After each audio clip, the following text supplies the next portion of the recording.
Nouveau numéro sur SOS Docteur TV de votre émission Les spécialistes vous parlent. Comme spécialiste du jour, nous recevons le docteur Essorike Chao. Il est diététicien nutritionniste et vous imaginez de quoi il sera question. Seulement, je vous signale que la période elle est particulière.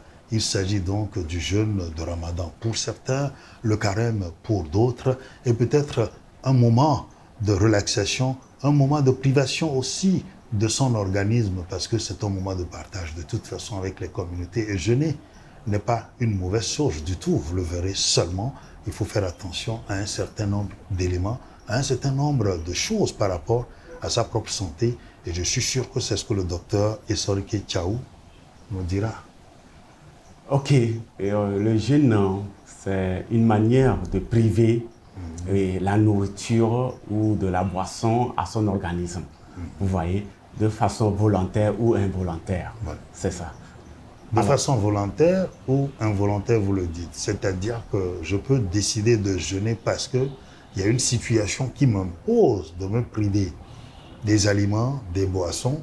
Et ça, on imagine le jeûne, le carême chez ceux qui le font. Parfois aussi, on peut faire observance du jeûne à des fins thérapeutiques sûrement. C'est pour ça que vous dites volontaire ou involontaire. Oui, effectivement, on peut toutefois décider de jeûner pour le bien-être de son organisme. On peut toutefois aussi décider là, jeûner parce que la religion le recommande. Vous voyez, à ce moment précis où les musulmans font leur carême, les chrétiens en train de jeûner aussi. Donc, vous voyez que ça, c'est côté religion. Voilà. Voilà, donc, pour poursuivre notre sujet, une petite introduction, c'est vrai, hein, si ça n'est pas trop ce qu'on a déjà fait comme introduction, de ce petit élément qui est très intéressant, une initiative louable du ministère de la Santé, d'accord, qui a produit une vidéo, hein, en 6 conseils pour ceux qui jeûnent. Félicitations en passant, d'accord, à cette belle initiative que nous avons appréciée. Regardons, 6 conseils pour découvrir, pour jeûner en toute sécurité. C'est parti.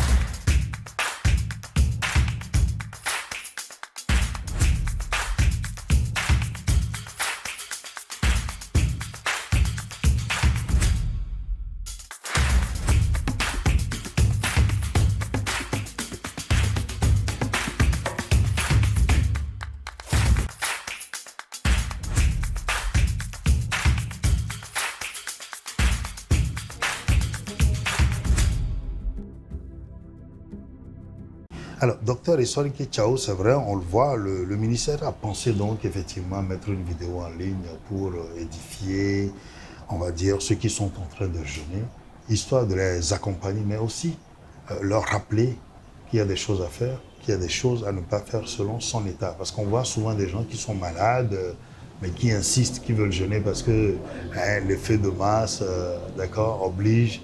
Et donc, il faut leur rappeler ces éléments. Votre petit commentaire, et puis nous allons aller dans le vif de nos sujets. Oui, et il faut voir que avant tout jeûne, il faut d'abord songer son organisme. C'est-à-dire qu'il faut, si possible, faire un bilan de santé.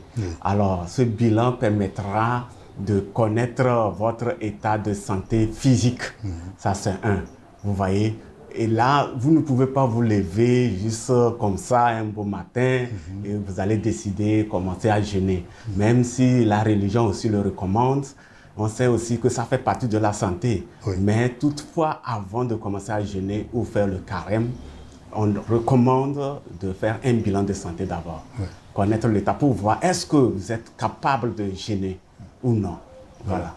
C'est-à-dire si l'organisme en l'état présent peut supporter tout un mois, 40 jours peut-être de déséquilibre alimentaire, on va l'appeler comme ça. Oui. Si vous aviez l'habitude de manger à 7 heures le matin, ce n'est plus 7 heures, vous mangez très tôt, bien avant, 4 heures, 5 heures, et puis vous restez là jusqu'au soir. Est-ce que ce nouveau rythme, disons impulsé à l'organisme, peut-il lui être bénéfique? Alors, c'est vrai qu'on va se demander, mais alors pourquoi faut-il jeûner si vous dites que le jeûne est bon?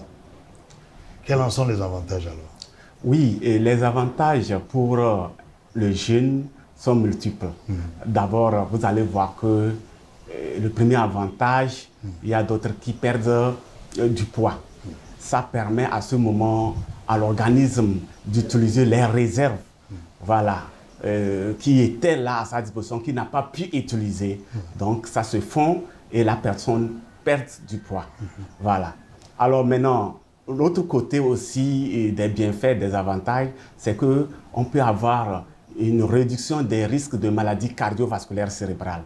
Vraiment, ça peut aussi, du côté que ce soit le diabète, que ce soit du cœur, des problèmes du cœur, que ce soit des problèmes de l'hypertension artérielle. Et vous allez voir même d'autres, les reins aussi, les organes vitaux là, et ça peut toutefois les faire du bien. Voilà.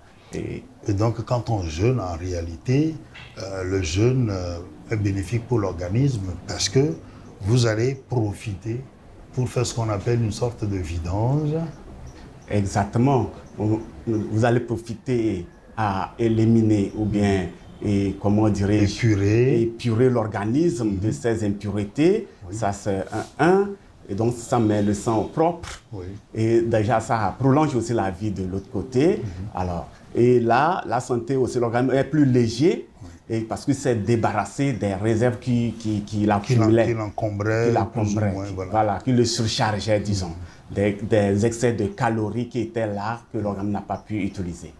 Voilà. Alors, c'est vrai qu'on voit un peu les avantages. Ils sont multiples, mais vous avez donné de façon panoramique, un peu, enfin, une vie synthétique, j'allais dire plutôt, de ces avantages qui sont à la fois, on va dire, physiques. C'est vrai que le côté spirituel, on va laisser ça donc à ceux qui s'en chargent, nos imams, nos pasteurs, nos pères, nos curés.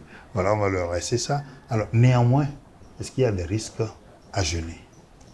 Oui, effectivement. Et vous allez voir qu'il y a des avantages, il y a aussi des risques.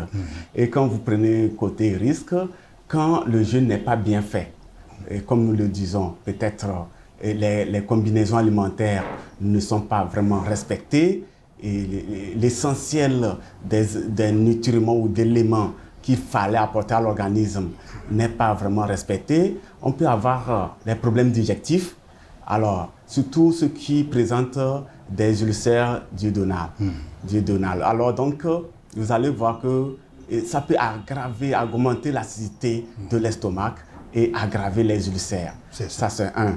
Et de même côté, vous allez voir les problèmes aussi du diabète aussi peuvent s'accentuer quand on présente de mauvais comportements alimentaires. Ouais. Vous voyez, non? Et le reste des maladies cardiovasculaires cérébrales, comme je viens de le souligner, peuvent aussi suivre tout ça là.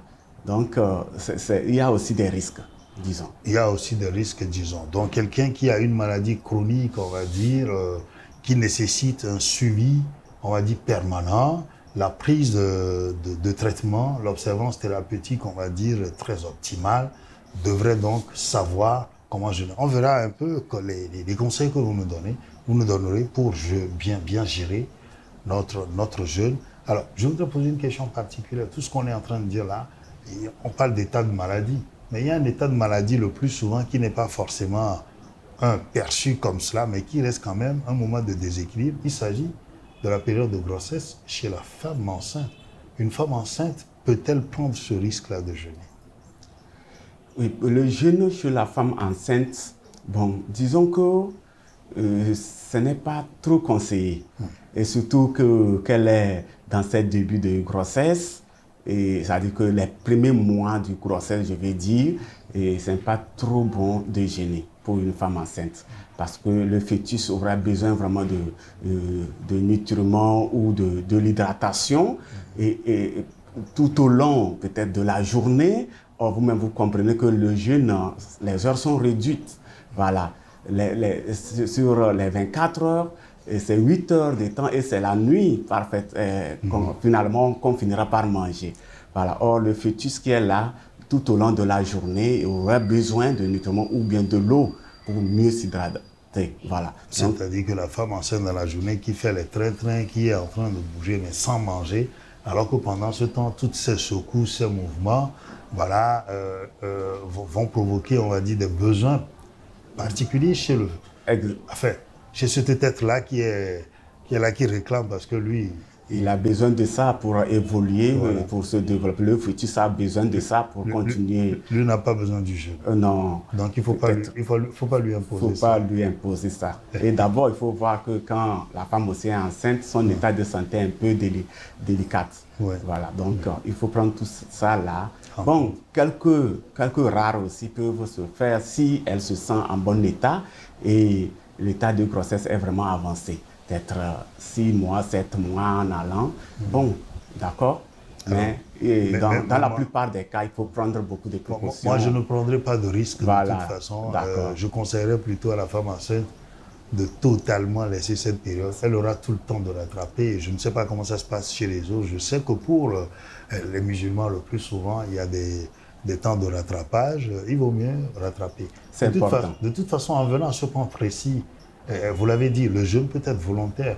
On peut décider quand même, quand on observe son organisme, on sait qu'on a fait des excès, on peut décider quand même de décharger, d'éliminer, en se privant un peu. Oui, même vous allez voir aussi que la parole rejoint aussi la santé et c'est vérifié à certains moments de la vie. Oui. Et oui, faire ce petit jeûne et permettre à l'organisme de se débarrasser des excès ou bien d'utiliser les excès. Voilà. Voilà. De toute façon, tous les jours, on en accumule les excès, comme vous le dites. Il faut donc penser quand on évolue, à un moment donné ou à un autre. Donc dire, j'élimine tout ce que j'ai accumulé dans mon organisme. Il y a un autre aspect qui est très important, c'est qu'on voit dans les familles où les enfants aussi s'amusent à vouloir jeûner. Est-ce qu'il y a un âge particulier pour dire l'enfant peut commencer à jeûner à tel ou tel âge, scientifiquement parlant? Oui, il faut reconnaître qu'il y a des âges précis bon, auxquels on peut commencer à jeûner. Oui. Alors, donc, les enfants en pleine croissance ne sont pas appelés à jeûner. Je peux prendre les enfants qui sont déjà dans les 11 ans, 12 ans Oui. et qui sont presque à maturité de leur développement, puisque déjà, vous allez voir 18 ans, 20 ans, l'on finit sa croissance. Donc, comme ils tendent vers la fin de la croissance, ils peuvent toutefois jeûner. Oui. Ils peuvent s'abstenir, ne pas manger, ne pas boire au cours de la journée. Voilà. Mais en pleine croissance, ces petits-enfants ont besoin vraiment de l'eau pour s'hydrater à tout moment, pour l'énergie, le fonctionnement interne, c'est-à-dire que la physiologie de l'organisme, vous voyez que l'eau intervient dans plusieurs mécanismes de l'organisme, physiologique, je veux dire. Voilà. Donc, voilà pourquoi il faut voir l'âge d'abord. 10 ans, 11 ans en allant à 50 ans et au-delà ou bien 70 ans. Mais quand aussi on est trop vieux, qu'on ne peut pas tenir, on ne peut pas faire ce jeûne, ou bien affaibli vraiment par les maladies. Alors vous dites un enfant qui est encore en pleine croissance, donc c'est-à-dire on va dire avant 17, 18 ans là, vous dites vers 11 ans, il faut pas que cet enfant-là quand même prenne le risque de jeûner parce que c'est pas forcément bon.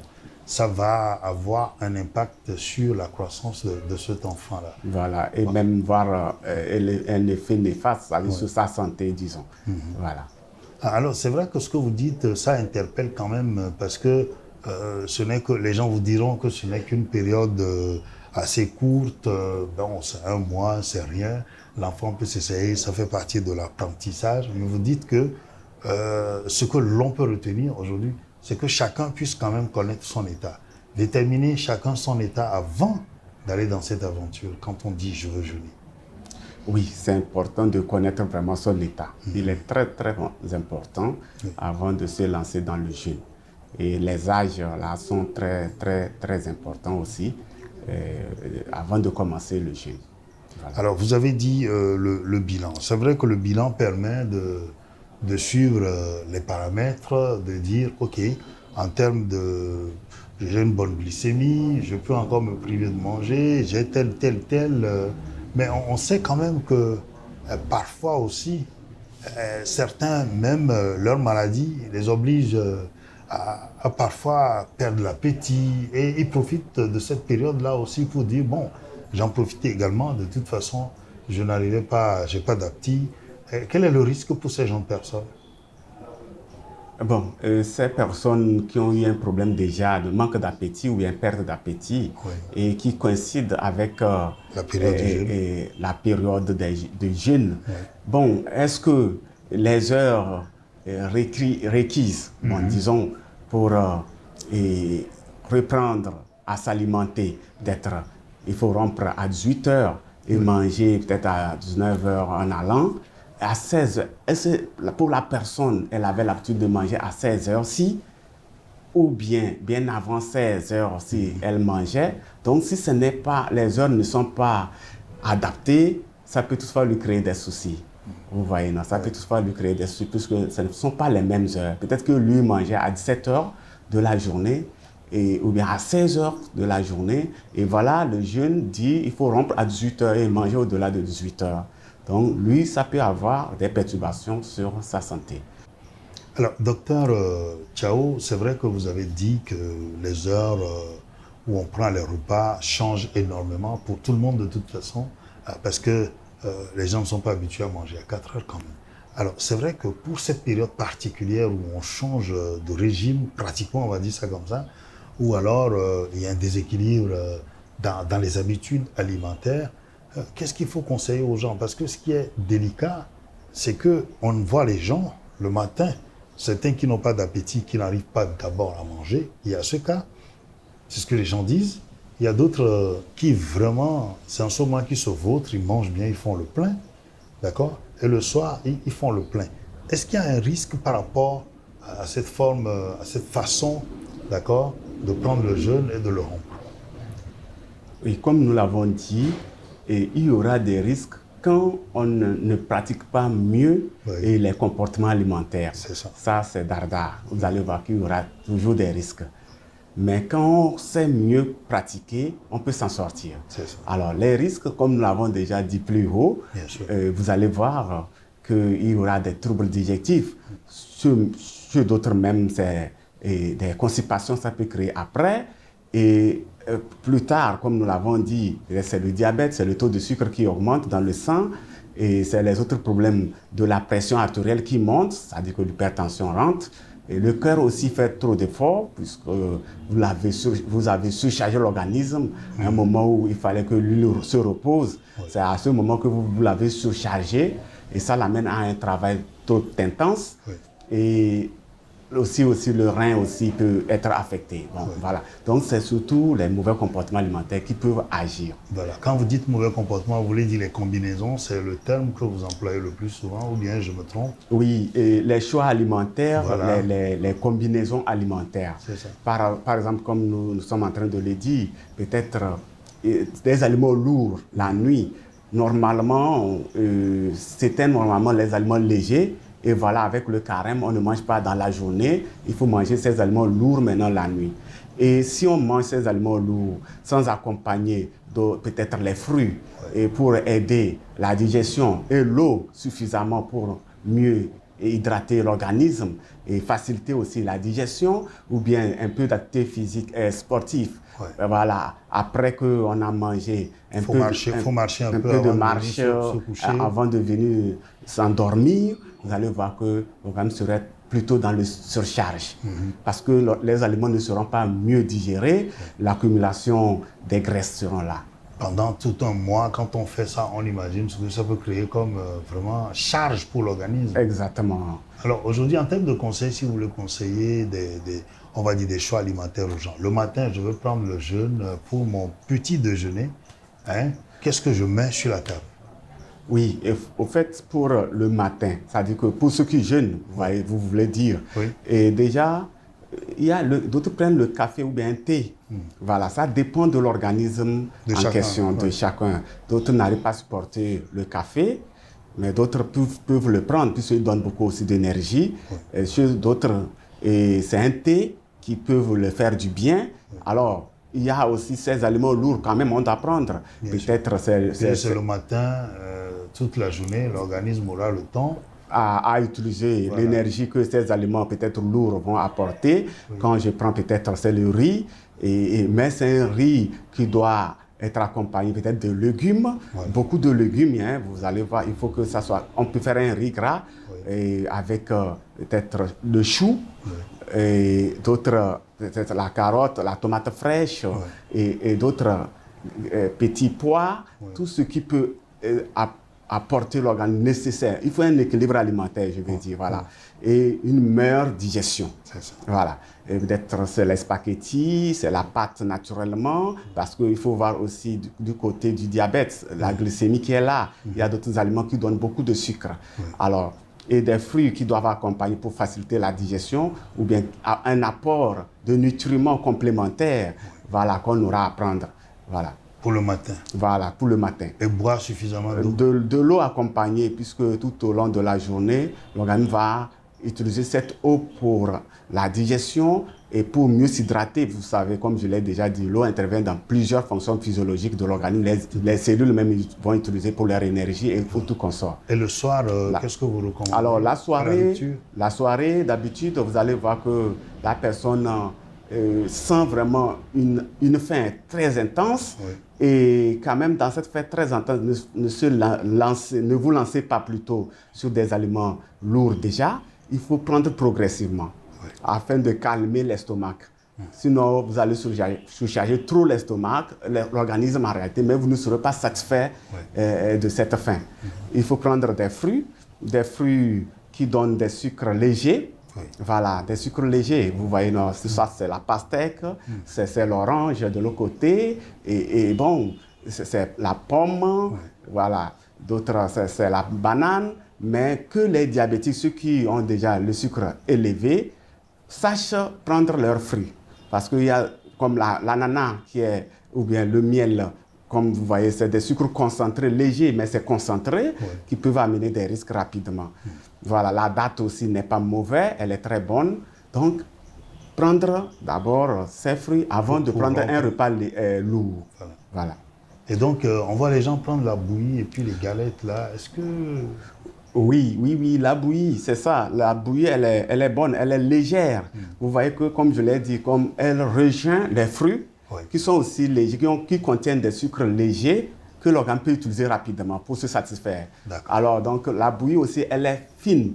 Donc, elle est très fine, elle serait vite absorbée au niveau de... Mais il ne faut pas mettre le sucre de table trop dedans. Voilà, le sucre raffiné, il ne faut pas trop, surtout les aliments là, les aliments gras, il faut éviter au cours des ruptures. Voilà, les aliments trop sucrés, ou bien c'est le sel qui serait de trop. Le sucre raffiné en poudre, ce n'est pas trop conseillé de l'utiliser de trop. Voilà. Voilà donc les quelques conseils que vous nous avez donnés. C'est vrai que le temps ne suffira jamais, mais pour cette première partie, on va dire, si on a encore le temps de revenir, le jeûne, ce n'est pas seulement qu'un mois après, il y a des gens qui ajoutent des jours, je l'ai dit, il y en aura qui vont rattraper. Il y en a qui font donc ce jeûne volontaire-là. Disons, vous serez toujours là pour accompagner avec des conseils beaucoup plus pratiques, beaucoup plus précis. Mais peut-être auriez-vous encore un message à délivrer à tous ceux qui nous regardent en ce moment. Oui, ce message que nous pouvons donner, c'est que les gens doivent prendre conscience et de contacter les spécialistes de la santé afin d'obtenir des conseils qui vont les accompagner au cours de leur jeûne. Sinon, il y a des risques, on peut avoir des risques de maladie après le jeûne. Mais au contraire, si on le fait bien, le jeûne peut faire vraiment du bien à la santé de l'homme. Voilà. Donc, attention, avant de commencer le jeûne, consultez donc votre médecin. En ce moment, il vous dira si vous êtes en appoint, si vous êtes vraiment en état de pouvoir jeûner. Et en ce moment, vous pouvez jeûner. Et en jeûnant, les conseils ont été donnés. Sachez les choix alimentaires à faire pour que le jeûne à la prise et à la rupture puisse être bien donc conduit. Et là, vous êtes en train de bien gérer votre jeûne comme nous l'avons dit. Merci de votre fidélité. On se retrouve mardi prochain pour un autre numéro, un autre sujet. Bye.